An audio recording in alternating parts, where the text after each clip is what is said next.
Welcome to your favourite day of the week, everyone, and it's our favourite time of year again. We're leading up until Christmas every single day. We're going for a strange and funny and just downright bizarre story which has happened in history. And we've done this for the last 2 years, so if you've got time, go and check out those advent calendars because they are absolutely fantastic as well. But this year, it's going to be even better because I just said so. So without further ado, let's see what's behind door number 1.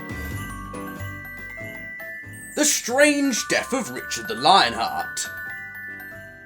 So this absolute mad lad here is Richard the Lionheart, and in 1199 his 10-year reign as King of England came to an abrupt end in absolutely fascinating style to match his absolutely fascinating lifestyle. In March of the year, Richard was in France putting down a revolt and had laid siege to the somewhat pathetic castle of chabrol, which was defended by a whopping 40 men and women, of which only 2 were knights. For 3 days the castle came under immense fire from arrows, all while sappers dug under the castle walls to collapse the stonework. But the defenders still managed to hold on, as on the 26th of March, when darkness was beginning to creep in, Richard decided it was best he go inspect the defences himself. Richard was armed with no more than a shield, a helmet and a crossbow, as he galloped his horse along inspecting the battlements, not seeing a soul in sight except for one brave defender, who was using a frying pan as a shield in one hand and a crossbow in the other, was valiantly holding off the besiegers against all odds, as Richard was mightily impressed with what he was seeing and took his time to applaud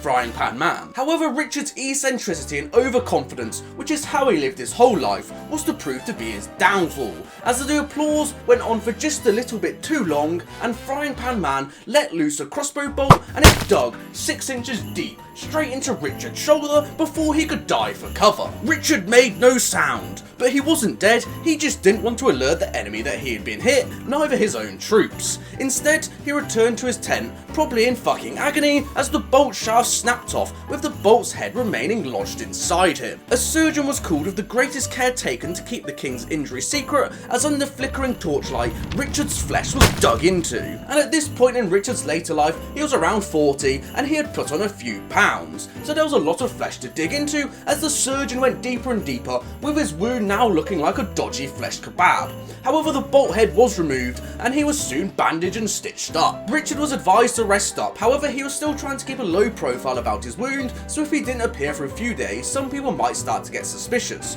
So as one chronicler tells us, he went about his usual routine with his trousers round his ankles, making his way around the female population of the surrounding area. Not a bad way to spend your last few days, and I'm sure it got the blood pumping through his wound again. However, a medieval battle wound is usually a death sentence, and despite being king and God's chosen, Richard wasn't exempt, as his wound was now gangrenous, and even though he joked about it, Richard had been around the block long enough to know it was the end for him. Richard had Frying Pan Man brought before him, where some sources suggest it was only a boy expecting to be hanged, and in his last moments he had a touch of mercy as he forgave Frying Pan Man or boy and let him go with a handsome sum of gold. 10 days later, after his injury on the 6th of April 1199, Richard passed away in the arms of his mother Eleanor of Aquitaine, who travelled night and day upon hearing the news that her favourite son was gravely ill. His death was referred to as the lion by the ant was slain, and Richard's whirlwind 10-year reign of England, where he only spent 6 months of the 10 years in England, was over. His last act of forgiveness of Frying Pan Man was quickly undone though, as he was soon flayed alive and then hung.